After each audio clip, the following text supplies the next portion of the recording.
બોલો ને બેટા. એટલે ચેતા હા આ સોંગ હતા ટ્રેન્ડિંગ માં ઉપડ્યું આ વીર માંગડાનું.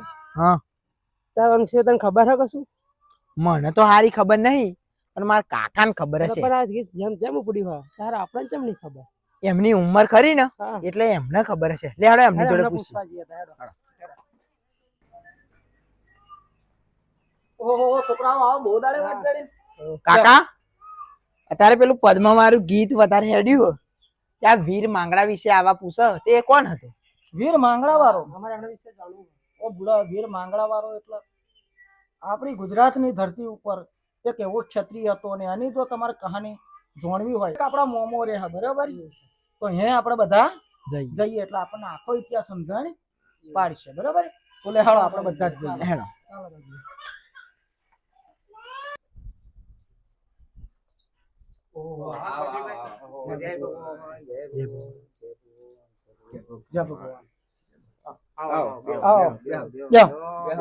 છોકરાઓ તો આપણા હગા હા બરાબર એટલે હવે આપણને આ બધી માહિતી વિશે સમજાણી પાડશે એટલે બધા શાંતિ બેસી જાવ.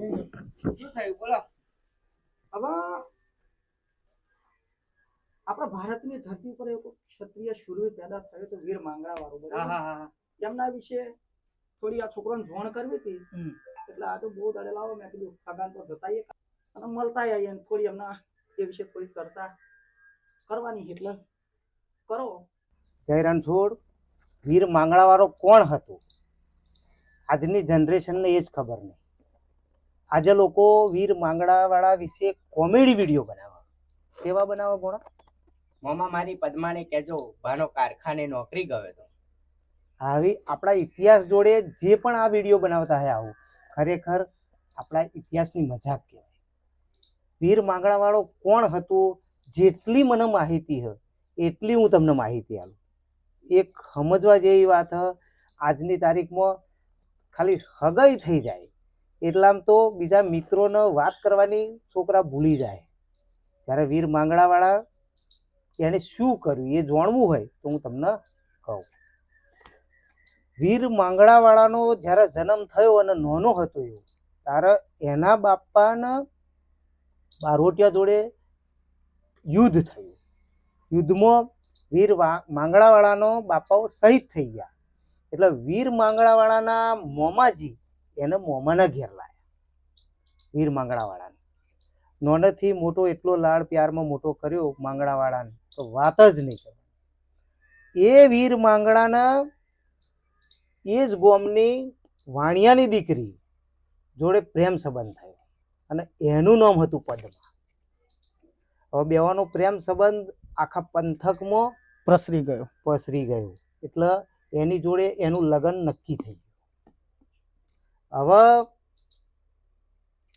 બનવા જો કે એવું બન્યું કે એક વખત એ જ ગોમની ગાયો બારોટિયા લઈ ગયા એટલે માંગડાવાળાના મોંમાં અને બધા બારોટિયાના ગાયો પાછી વાળવા હતા આખું ગોમ તો યુદ્ધમાં ગયું. તારે માંગડાવાળો મેડી પર હુઈ રહેલો અને એના મોંમાં એવું કહ્યું કે માંગડાવાળો એ પારકું ધન આપણે એને યુદ્ધમાં લઈ જવાય નહીં અને હજુ તો એને મૂછનો દોરો ફૂટ્યો નહીં એટલે એને યુદ્ધ કરતા આવડે ને એને લઈ ના જવાય એટલે એ પારકી અમાનત આપણે એને કહેવાનું નહીં. ઘરનો ને આવું કહીને જ્યાં અને પછી કલાક જેવું થયું છે એટલે માંગડાવાળો ઉઠ્યો અને આખો દરબાર ઘડ એને સૂનો ભાર્યો. સારું બધા કઈ ગયા એટલે પછી એણે પૂછ્યું પણ કોઈને જવાબ આપ્યો નહીં.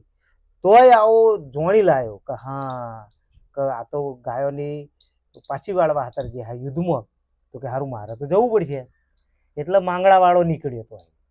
તો હવે નીકળ્યો એટલે જ્યારે વચ્ચે પદ્માનું ઘર આવ્યું એટલે માંગડાવાળાને એમ થયું કે લાય મારી પદ્માને મળતું જવું એકવાર.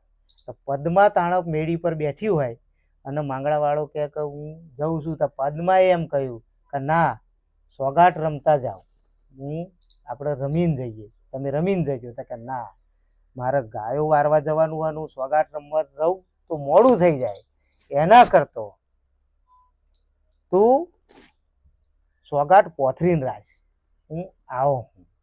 અને પછી માંગડાવાળો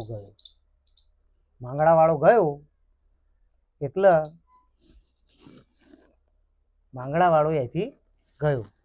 હવે તો અગર યુદ્ધ કરતા કરતા કરતા કરતા લગભગ ગાયો બધી પાછી વાળતી હતી પેલા લોકોને ભગાડીને, પણ એક હારો હંતાઈ રહેલો. એણે માંગડા વાળાને પાછળથી શરીરનો ઘા માર્યો અને માંગડા વાળો ઢરી પડ્યો. તાણે એના મોંમાંના ખોરામાં એણે માથું મેલી અને માંગડા વાળા કહેલું કે મારી પદ્માને કહેજો કે અધૂરી રહી મારી પ્રીત, એને જાજા જુહાર કહેજો ને એમ કહેજો કે તું રોઈ રોઈ અને દાડા ના બગાડે. તારો માંગડા વાળો શહીદ થઈ ગયો, ગાયો તો પાછી વાળી દીધી, એનો પોતાનો ધર્મ તો એને નિભાવી દીધો, પરંતુ પોતાની પ્રીતનો ધર્મ એવો ના નિભાવી શક્યો. બગાડે તારો માંગડા વાળો શહીદ થઈ ગયો, ગાયો તો પાછી વાળી દીધી, એનો પોતાનો ધર્મ તો એને નિભાવી દીધો, પરંતુ પોતાની પ્રીતનો ધર્મ એવો ના નિભાવી શક્યો. એટલે એણે એમ કહ્યું કે મારી પદ્માને કહેજો કે આ જન્મમાં આપણી અધૂરી પ્રીત રહી. અને અત્યારે લોકો એનું કોમેડી વિડીયો બનાવી દે. એટલે માંગડા વાળો આ રીતે શહીદ થયેલો, એટલે અત્યારે એના પાડિયા તો આગળ પૂજાય છે માંગડા વાળાના. અને આપણા પુસ્તકોમાં આપણો ઇતિહાસ એટલા માટે છુપાવી રાખ્યો કે આપણો ઇતિહાસ જો અત્યારની જનરેશનને ખબર પડી ને તો કહેવાય કે શૂરવીરતા પણ જાગી જાય. પણ સરકારે શું કર્યું, મુગલોનો ઇતિહાસ આપણને બતાવ્યો, એટલે અત્યારની શૂરવીરતા દબાઈ ગઈ, કેમ કે એમને છેતરીને ઘા કર્યા એ બધું બતાવ્યું. અકબર મહાન થા તો મહારાણા પ્રતાપ કોણ થા, બરાબર. એવું તો છોકરાઓ અકબર તમને મહાન હતો તો મહારાણા પ્રતાપ કોણ હતું? કારણ કે એણે પોતાની ધરતી માટે યુદ્ધે ચડેલો, જાણે પેલો બધાએ તો દગા કરેલા. આપણો ઇતિહાસ ઘણીવાર આ રીતે દબાઈ ગયો.